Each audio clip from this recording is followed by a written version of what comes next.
Hello, I'm Chris Beam. I'm Managing Director of the McCoy Institute for Democracy, and it's my pleasure to be here with Dick Hayes, who's a graduate of Penn State Political Science, Right. 1968. Correct. Can you say something about your career path and where you are now? Okay. Well, graduated in '68, fall of '68, I went to NYU Law School, and ended up becoming a tax attorney. And originally in New York City, but ultimately the last 40 years in California. First Southern California, now the Bay Area, and I'm now retired.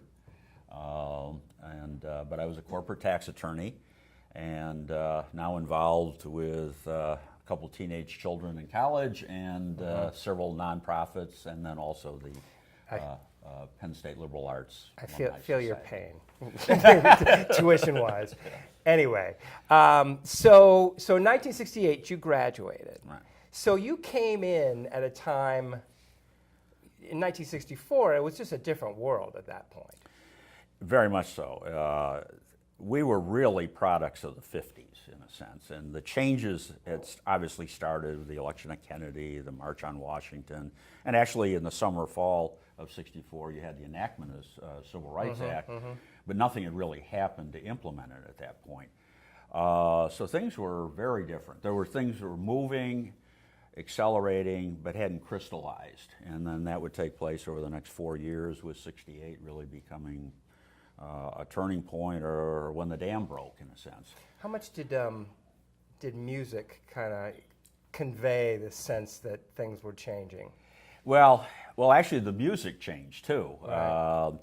And even though the Beatles had come in '64, for the most part, the popular music, particularly up here, with that Philadelphia sound and Motown. And Motown. And as we can talk about a little bit later when we get into specific things, we actually put on the very first student-run, student-sponsored concerts up here in Rec Hall. Really? There had been concerts before, but the administration, the university, had largely arranged everything. But we put on the first ones that students actually initiated, and it actually grew out of the fact that the Interfraternity Council, and my roommate was the president and I was his executive assistant, was establishing a cooperative purchasing program for the fraternities. The feeling was, well, we were getting ripped off by merchants. And we had 56 fraternities at the time.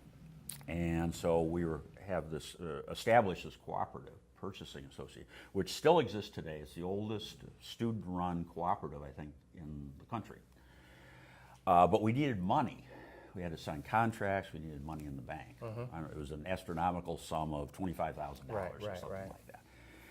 And so we had the idea for a concert, and the father of one of the members of the Fraternity Council was in charge of all the naval officers' clubs in the United States. Okay. So we obviously had connections. So we signed for a concert, and I forget which one was first. It may have been Dionne Warwick or the Temptations. But over the next 2+ years, and this was actually starting '66, '67, and into '68, we had Dionne Warwick, the Temptations, the Four Tops, Sam and Dave, ironically Bill Cosby, and huge successes, and we made a lot of money. And every one of those acts is African American. That's correct. Was that a thing? Well, that was the music. Of course. That was but the music. But would the administration have brought those same acts? I don't think so. Yeah, no. yeah. They'd have brought Jerry Vale. Right. In '65, they'd have brought Pat Jerry Vale. Boone. Yeah. The irony is, when the Supremes came, it was a Saturday afternoon, and over there next to Rec Hall in the new recreation building there, they had bowling alleys. I don't think they're still there. On the ground floor, they had bowling alleys. And so we went over to bowl, and we bowled next to the Supremes. Wow. So I have the distinction of having bowled with Diana Ross. It doesn't come up much in conversation, but when it does, you're there with it. And the Temptations, they rented a convertible, and it was good weather, and they rode all over town with the top down, waving to everybody, signing autographs and everything. So we ended up with a lot of money, and more than we needed for the purchasing association. And that began to dovetail for what I mentioned before we got going here, an effort by the fraternities to actually get more minority students on campus. All right, so talk about that, because it seems like maybe it was just because it was only until 1968. But, 1968 was, I know Chapel Hill was up and, had riots. NYU obviously did. Madison, Wisconsin obviously did. But this was kind of just still kind of a little backwater? Yeah. The only, in a sense, riot we had was when we beat Woody Hayes in Ohio State. that got out of control. That still does. The level of activity, well, frankly, I think in the beginning when we were here, it was just plain apathy. And then gradually things happened, and people became increasingly sensitive to it. And certainly in classes I had, history and political science, we would have lively debates about things. But there really wasn't a lot of action, not necessarily a sense of urgency. Right. We were kind of watching what was happening all around. And in part, I don't think anybody really knows who first coined the term Happy Valley.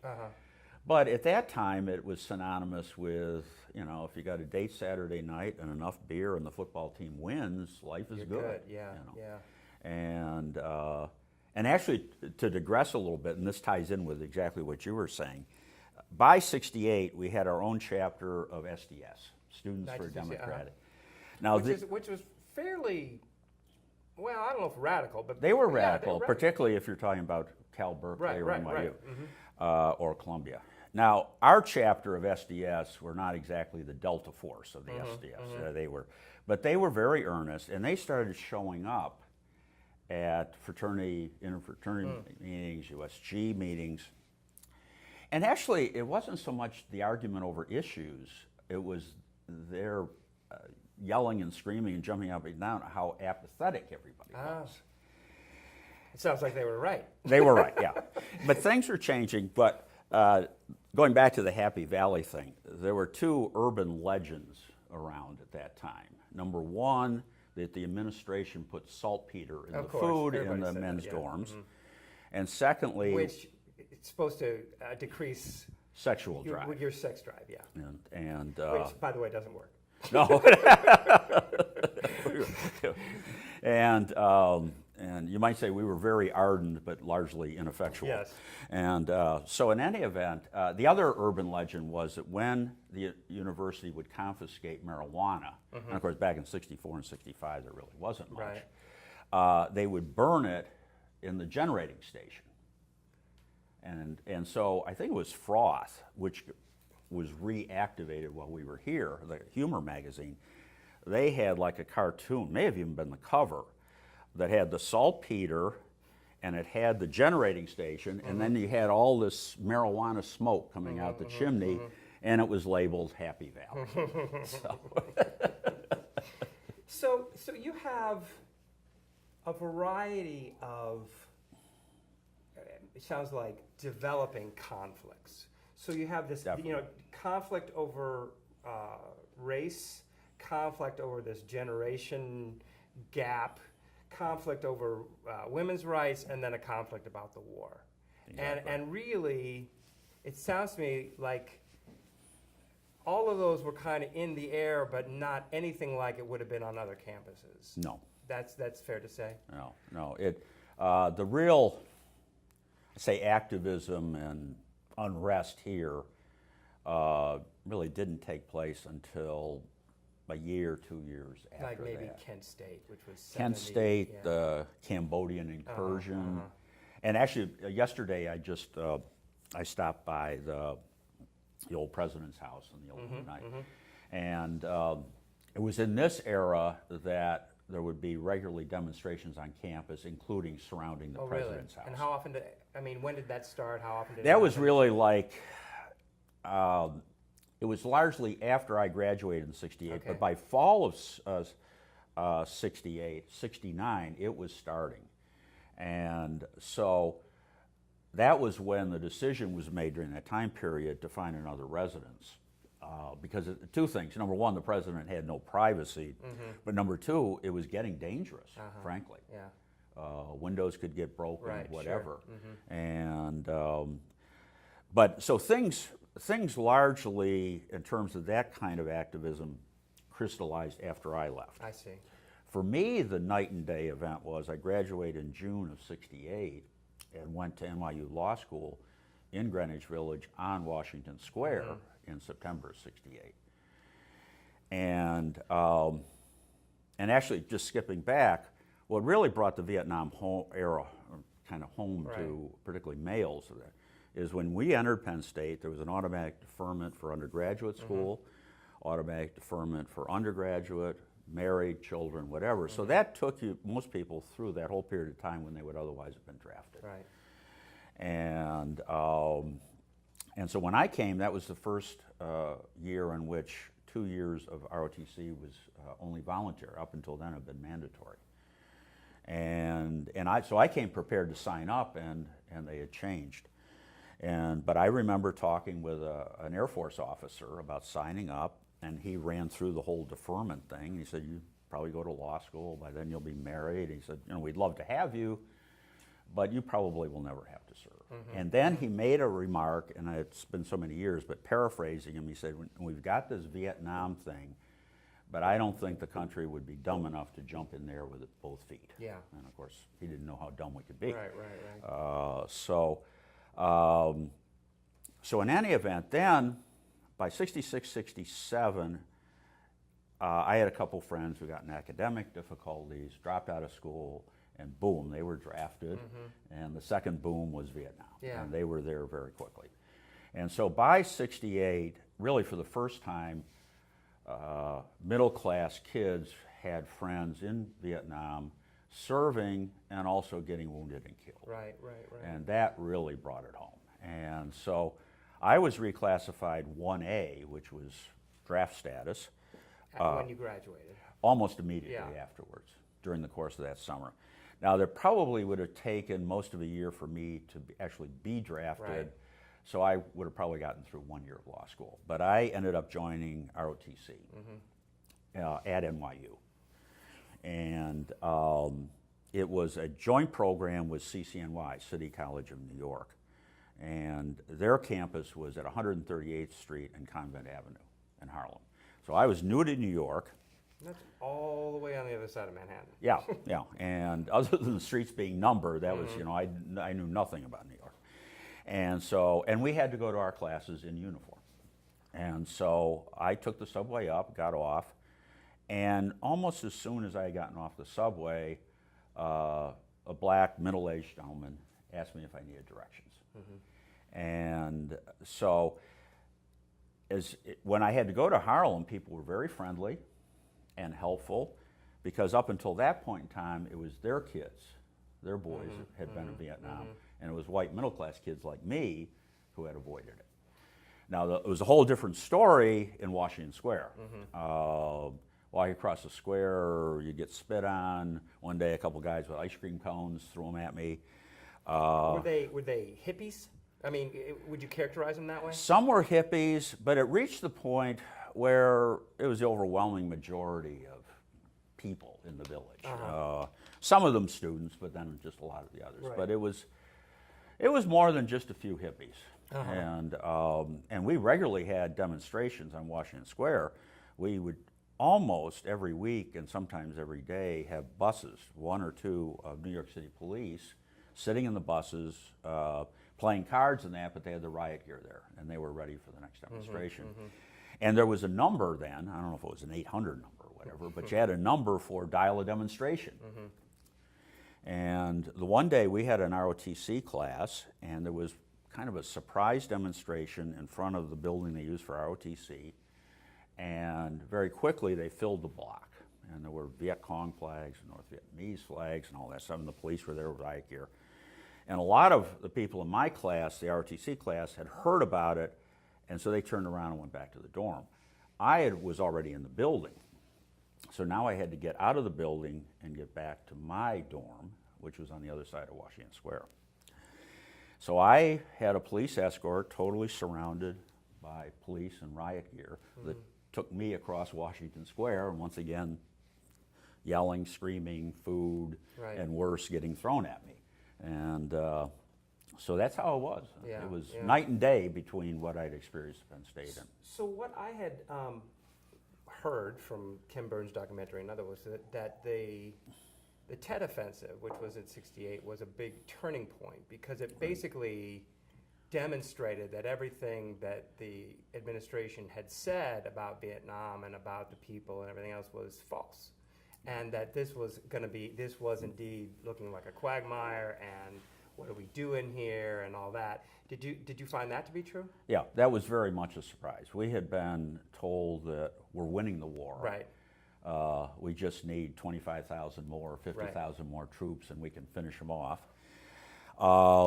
And we were winning the body count, Every which day was on everything was infantry, body. yeah. And that was very real. My fraternity brother and roommate ended up in Vietnam as an artillery observer. He was a second lieutenant assigned to an infantry company. And he went on active duty almost immediately after graduating in '68. So he was over there very quickly. And he said it was very much a body count thing. And after a skirmish, and they were fighting mainly Viet Cong in their area. That's one thing, it was a very different war depending on the area of the country you were in. But they were mainly fighting Viet Cong. And after a skirmish, the Viet Cong was very good at removing their bodies, but if there were some. Then the debate between him and the platoon leader or company commander was who gets credit for the body. And if it was merely bullet holes in the corpse, that was an infantry kill. If there was a severed limb, that was an artillery kill. And you reported that back every day to headquarters. So did you get a vibe among people in ROTC or among, your just male friends that after this it was kind of like, uh-oh, we're not going to get out of this. This is going to go on. This is real and it's scary. Yeah, very much so. Now, for me personally, in terms of how I felt, I guess from an intellectual level, but particularly studying political science, what really turned me was spring of '67. So it'd be the end of my junior year. I took a course, technically it was on the Soviet Union. It was taught by Vernon V. Aspaturian. And I would urge any of the young people who ultimately watch these videos, go Google him. He was really one of the leading experts on not just Soviet Union, but the Cold War. And originally born in Russia, came to the United States very early as a child, was educated here, and a brilliant guy and a fantastic teacher. And so that course was devoted to the Cold War, but of course the hot issue right then was Vietnam. Couldn't avoid it. And that changed me completely. And a lot of what he said is exactly what was talked about by the military experts in the Ken Burns series. He said, we've got it all wrong. This is a continuation of the drive by Ho Chi Minh to end colonialism. It was the French, then of course during World War II the Japanese, and now it's us. And he said this is a very experienced force. The Viet Cong has been fighting first the French and now us for 30 years. So they know how to do this. And he said, we are winning virtually all the battles, but he said we're not winning the war. And he said, I don't see any way we can win the war. He said they're prepared to fight as long as necessary. Right. And so the Tet Offensive was just a wake-up call, and of course the famous things is, Walter Cronkite on TV talking about it. Ironically, militarily, we won in the sense that the North Vietnamese, really thought they could win the war with that offensive. They thought it would be the turning point. And it was turned back almost completely. It was, yeah. And so in a sense, quote, the U.S. and South Vietnamese won. Right. But they really lost the American people. And ironically, my former wife was a teenager in Vietnam, growing up there. Her family, well, they were fairly well off. They were not part of the oligarchy that ran the country, but they were at the old French resort up in the mountains during when Tet started at Dalat. And so all the politicians and all the generals were there. And then all of a sudden, the offensive started. And the politicians and generals were helicoptered out immediately, and then they increased or reinforced the perimeter around that resort, so all the families stayed there for the whole duration of Tet. But obviously it was scary. But that, for the country as a whole, that was the turning point. And then, and even though I had strong feelings against the war, it wasn't in a sense based on, peace and we should never fight people. Right. It was more that this whole notion of the domino theory and that is not going to work. Well, there's a certain irony that the reason you're in uniform is so you don't have to go to Vietnam. And you're getting beat up because you're trying to do the same thing they are, right? And actually, ultimately, when I finished law school, we had begun to pull troops out. So there were actually too many. We had too many officers in that. And so I had the option to merely go through my officer branch school and and then spend the rest of the time in the reserves.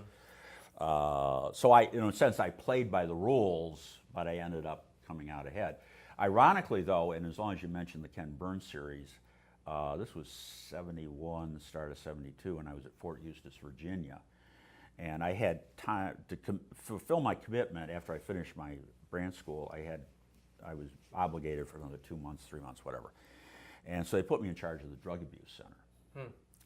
And so the issues regarding... A tax attorney in charge of the drug abuse center? They had to find something to do with me, and I'm a lawyer, and this is legal, and all that stuff. So but it was an eye-opening experience. Yeah. I mean, I had obviously been exposed to drugs, particularly in Greenwich Village and all that. But so I would spend a couple hours a day signing papers and all that stuff they stuck in front of me. But I asked, and they let me participate in some of the group discussions with the people who were going through treatment. And then when I had downtime, I would shoot pool with the guys.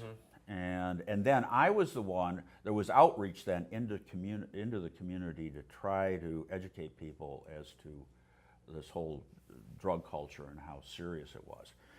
Now, this is taking a group of these guys who've been addicts and going out into a military community to try to educate them on drugs. And so we were before a group of officers, including high-ranking officers there in the area. And obviously the colonels and lieutenants, they were not very impressed. And sitting next to me was a guy who had really been, he'd almost died and everything, but he was on track. I said, we got to do something. This is going off the rails. So they were thinking this just isn't our problem? No, these are a bunch of bums. Oh, they're weak. They got no spine. They've got no character. They're just bums.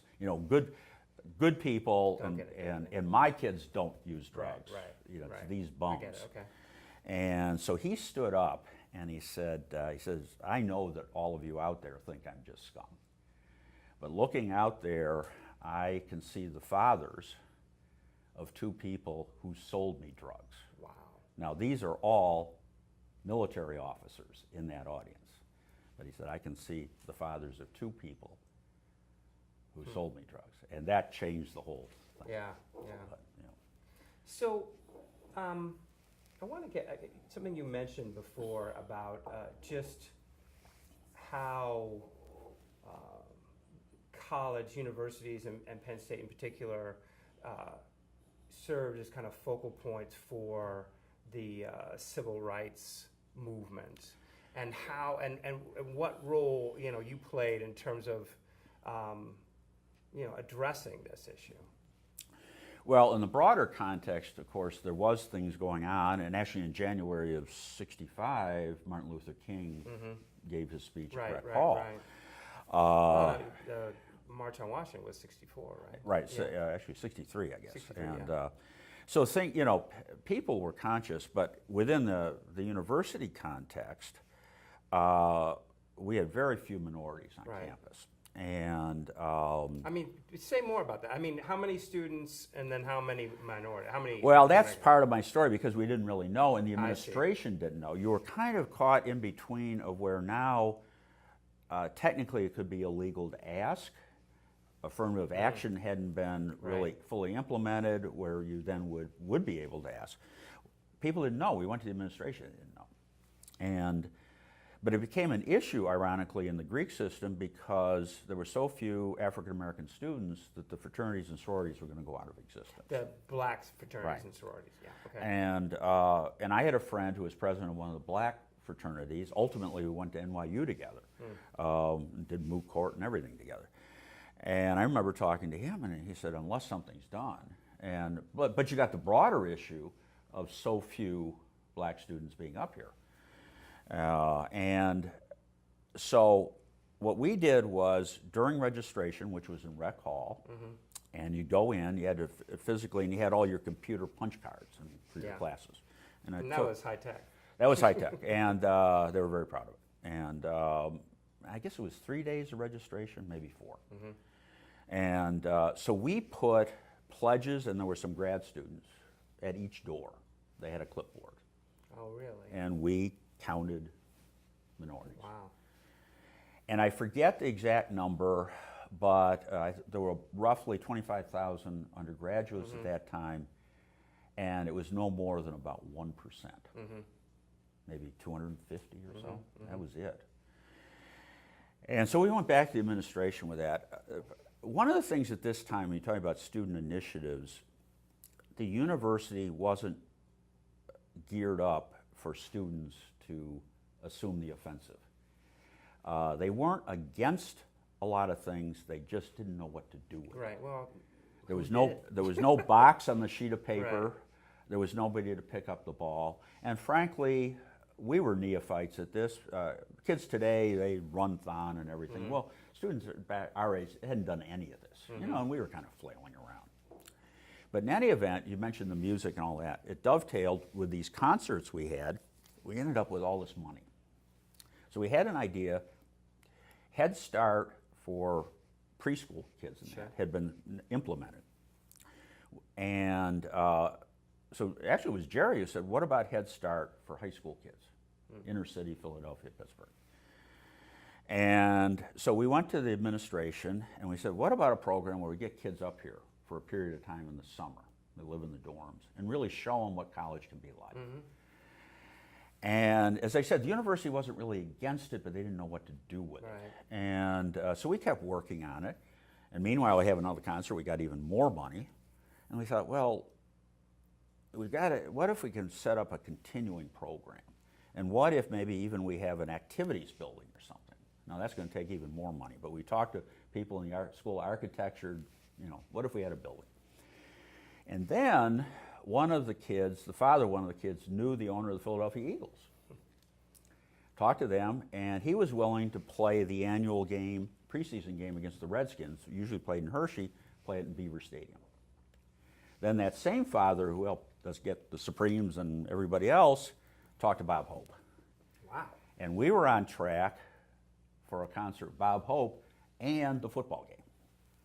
So we went to Ernie Mccoy, who was head of the College of Physical Education and the athletic director. And actually, well, the natatorium's named after him. He really doesn't, most people don't know how much he did to build our overall program. The football was big with Rip and then Joe.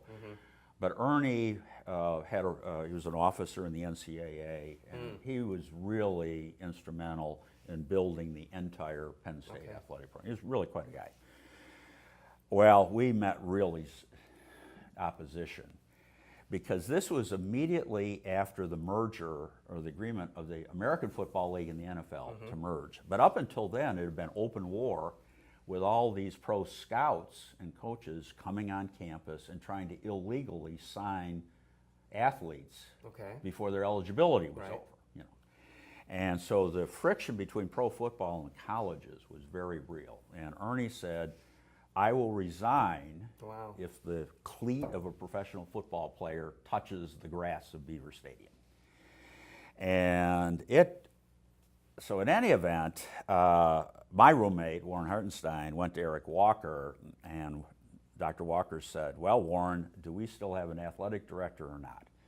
And so that was the end of our attempts. And so ultimately, the money we raised went for scholarships. And then we graduated. But this gets back to, we didn't really know how to do this, and we had big dreams and all that. Well, so you have the fraternities, which, as you note, is kind of ironically being an agent for change. Yeah, an agent for change, which is not normal, and when you think of fraternities. But what I'm wondering is, I cannot believe all these things. You mentioned that your fraternity admitted your first Jewish brother, and so I'm wondering, this could not have been a completely benign experience. You must have gotten pushback from fraternity brothers in the fraternity. Yeah. And so I mean, the world. I mean, I think students today just don't understand just how segregated the world was culturally, not just in terms of race. Oh, very much so. But, there was a Catholic country club, there was a Catholic or a Jewish country club. Well, there was one fraternity that was predominantly Catholic. Right. You had several Jewish fraternities, and so that was integration. If you had my wife jokes about having an Irish she was in an Irish Catholic parish, and there were some Polish that were moving in, and that was like a big deal. Oh yeah, right. That and was, so I think it's important to understand that context. So having a Jewish fraternity member is a big deal. Oh, it was. Yeah, it really was. So and there must be people that said this is wrong, this is not right. Oh yeah. Or I don't want this. We had resistance from alums mainly, and actually, with I know all this is supposed to be secret fraternity stuff, but we there were with a couple members, within our fraternity who were against it. And when you voted on somebody, one blackball would mean somebody didn't get in. And so Warren, my roommate, is the president, and I'm the worthy Grand Master. So I have the bowl, the box with the balls. And so I take it up, and he opens the box, and there's a black ball. And so then something like how you say, when I'm addressing Warren, and Warren looks down, and he says, "All fair in my hemisphere," meaning no black balls. No black ball. So what he did was he was daring the brother who put the black ball in to stand up, and he knew he didn't have the guts to do it. But that's what we did a couple times. All fair in my hemisphere. But within two things, talking about the segregation in a sense, we were very good at spring week. We did very well. Hurt grades for a lot of the guys, but we finished high in spring week every year. And 2 years we worked with the SDTs, a Jewish sorority, and the last year the AE5s. And they were also a Jewish sorority. And so we're working on spring week, which took up a big part of the spring. So over time, people are dating each other. Really? Now we get to Mother's Day. Well, that weekend, all the Jewish girls went out and found a Jewish guy for that weekend, and we found out, somebody dated somebody else, and then the next week, everybody was back to dating who they were before. But for Mother's Day, it had to be. Wow, that's really interesting. But in my own fraternity, which was very strong in the South, if a chapter took in a black member, they were immediately expelled. And then Willard Rockwell, of what was then Rockwell International, and had been started by his family, and now it's Rockwell Collins and just got bought by somebody else. But Willard Rockwell, who was from Penn State and chairman of the company at that time, became the head of our national organization of Kappa Sigma. And he was determined to change this. But he knew that if he followed procedures, it would never win the vote. And so, ironically, he went to a couple of people you wouldn't picture as being very activist on this issue. One was Senator John Tower of Texas. No, he was not. And Lamar Hunt, who the oil family, who started the American Football League. And he said, "I want to change this. Will you back me?"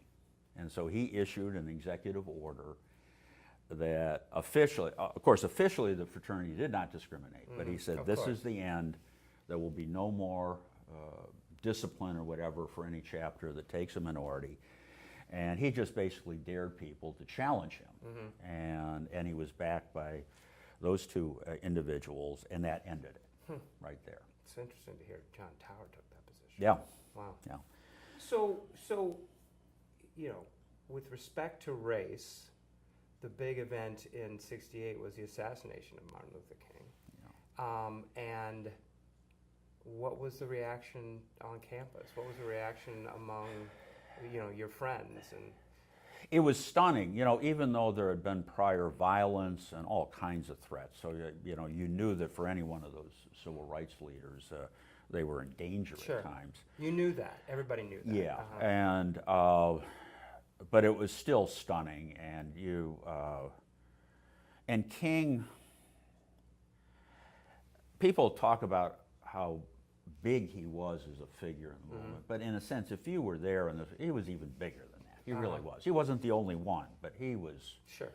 And I've always felt our country was very fortunate that you had somebody with the religious background and the nonviolent, the Gandhi type philosophy. Because ultimately I was in New York where we had issues with the Black Panthers and everything else. Right. This violence, it was very real, and at times you were very close to it. And so it was stunned. People were shocked. We didn't really have disturbances here, but we then watched the disturbances in Detroit and D.C. where they were putting machine gun nests on the steps of the Capitol. But it really changed the whole complexion of '68. And then, in a sense, that final sledgehammer that came down was the assassination of Bobby Kennedy. And I remember in our fraternity, a group of us stayed up. It would have been 1 in the morning, Right, it was California. California time. And we only had one TV in the fraternity. It was in the living room. So there was a group of us, and it was a pretty good number of people. We're watching the results. He was declared the victor, and of course, And he was going to win. yeah, He was gonna win the yeah, he was going to. That made it for Right. sure that he would get the nomination. And so somebody turned the TV off, and we all headed back to our rooms. And I had left the radio on in my room. And just as I walked in, the newscaster was saying Kennedy had been shot. And so I turned around and I went down the hallway just screaming, Kennedy's been shot. And I just pounded on every door and opened them up, and guys started pouring out. This time we had just about every guy in the fraternity. Yeah. And we watched it, I don't know how long, another Yeah. couple hours, until finally there was really no more news. We were being told still alive. You knew it was serious since he had been shot in the head. And finally we went to bed, and then the next morning you knew that he had passed away. That was, as I said, that was kind of the final sledgehammer of just how bad things were. And then of course you had the Democratic Convention Right. and all that. So did you personally, did your friends, did you have a sense that you were living through not just tumultuous times, but really a kind of before and after time in American history, that literally things were just, there was no more ground under your feet. Everything was questioned. Everything was up for grabs. Well, yeah, in a way. And ironically, what maybe captured that as well as anything was, I guess it was '67, it got released, The Graduate. No, really? That whole, Dustin Hoffman and what was it his neighbor said? Think chemicals. Think chemicals. no, Plastic. plastics. That was it. Think It's plastics. a movie. And It's a good movie. Dustin Hoffman is very young in this movie, but it's very good. Yeah. And Anne Bancroft is, And so, but yeah, that kind of epitomized some of this. But I would say one thing, it was very tumultuous. Everything was getting challenged. And everybody, in a sense, ultimately had a cause and all that. But at the same time, we increasingly was the feeling of we will be the generation that changes everything. So there's a certain amount of pride in that. Yeah, that we will. Our parents couldn't do it. They did a lot of good things, but we will change things for minorities, for women. Yeah, there's that CSNY song, "We Can Change the World." Yeah, but in a sense, we really thought we would. Right. And in some ways, we changed a lot. Yeah. Actually, things have changed in Sure. a sense more than you realize. right. And particularly. I have 3 people I'm mentoring, and they're all young women and doing all kinds of great stuff. And a couple are minorities, and so things have really changed. But particularly to get into women's rights issue, when we came up here, the ratio was 2.5 to 1. I think that's accurate. And in fact, my dad had two friends who had ended up being in the administration here and fairly high up. And I can remember the one saying, now this was not the official policy of the university, but basically the ratio is 2.5 to 1. And that's the way it should be. The priority is because most women that will go through college, they may work for a while, but they get married, they have children, and most don't go back to work. And the resources of the university and the state are limited, and so the priority should be to educate that's an males. argument. I mean, you know. And so that's the way it was. Now, ironically, socially, that put the women in the driver's seat. Of course. And so I don't know how it is now, obviously the ratio is totally different. But for a normal weekend, a date on Saturday night, at 11:30, because that was curfew time, and we'll get into curfews, but you would start calling for a date the prior Sunday.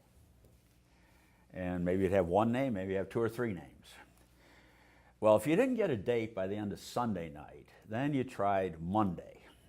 And but if you didn't have a date Monday, that was it. You were sunk. Maybe a friend would set you up with somebody. Some guys knew a girl back home or whatever, but that was it. And you didn't have a date then, you'd be, serving beer with the pledges on Saturday night. That was, And if a girl got a better offer on Thursday, you got dumped. So they were very much in the driver's seat in that sense. But okay, yeah, we had alluded to the curfews and that, and talking about women's issues. That was the issue that really, more than anything else, was the hot button issue for the administration. I mentioned some other things where the administration wasn't necessarily against it, but they didn't know what to do with it. There was no doubt where they stood when it came to what was called in loco parentis and the various restrictions and rules for women. And so there was a curfew Monday through the week of 11:30, and then on Friday and Saturday night, a 1 o'clock curfew. And there were really no exceptions to that. And so we started putting pressure. It was the Pan-Hellenic Council, the Interfraternity Council, Town Independent Men, USG, to loosen the rules. And actually, in the beginning, all we wanted was some relaxation or flexibility. But that was the issue where the administration was dug in. And so ultimately, that just made us more emboldened to push harder. And ultimately, it went in stages. By '68, women also could only be in the fraternities. They weren't allowed to be in an apartment downtown because only men could live off campus. They weren't allowed to be there at all. They could be in fraternities on Fridays and Saturdays during the time of the party, no other time. And eventually by '68, that was loosened so they could be in the fraternities at a time other than a party. And they implemented a sign-out system, too, so that women could be out after 11:30. So while this was going on, my father had a friend, actually a fraternity brother, who was in the administration, fairly high up, I won't name names, and I got a call to come see him in Old Main. And so I went in, and for the next half an hour, but it seemed like 2 hours, he screamed at me. And about this issue. And he said a lot of things, but the one line I remember is he says, "You fraternity men are turning our daughters and granddaughters into whores." So this was really the issue. And I mentioned the sign-out system.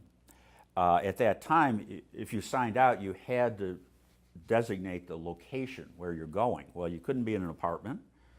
Couldn't be in a fraternity at that time that late. Most of the women were underage, so the only place that was open all night was, well, it's now called the Old College Diner. Back then it was the New College Diner. And so it reached the point where one Tuesday night, I think it was 2,500 women signed out for the new college diner. And I think it was shortly after that that the administration realized they'd lost the war and threw up their hands. And that changed things. I have one question I want to ask you. Okay. So, you went to college in this, really contentious time where people were not just disagreeing, but disagreeing sometimes even violently. Yeah, that was, you might say, it was a preview to what we're kind of going through now. Well, that's what I was going to ask you. How is it?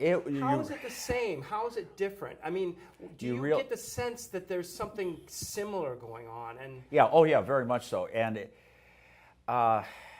it kept progressing to the point where people really did have very entrenched positions, and they were talking over or by people. There was not a constructive dialogue, and admittedly it put college administrators in an almost impossible.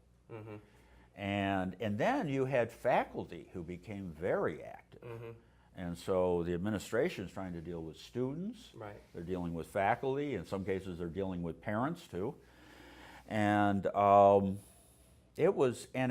sides got really entrenched. I know I alluded to NYU and moot court. In the finals for moot court, and by coincidence, my roommates made the finals. They were in the finals with two women.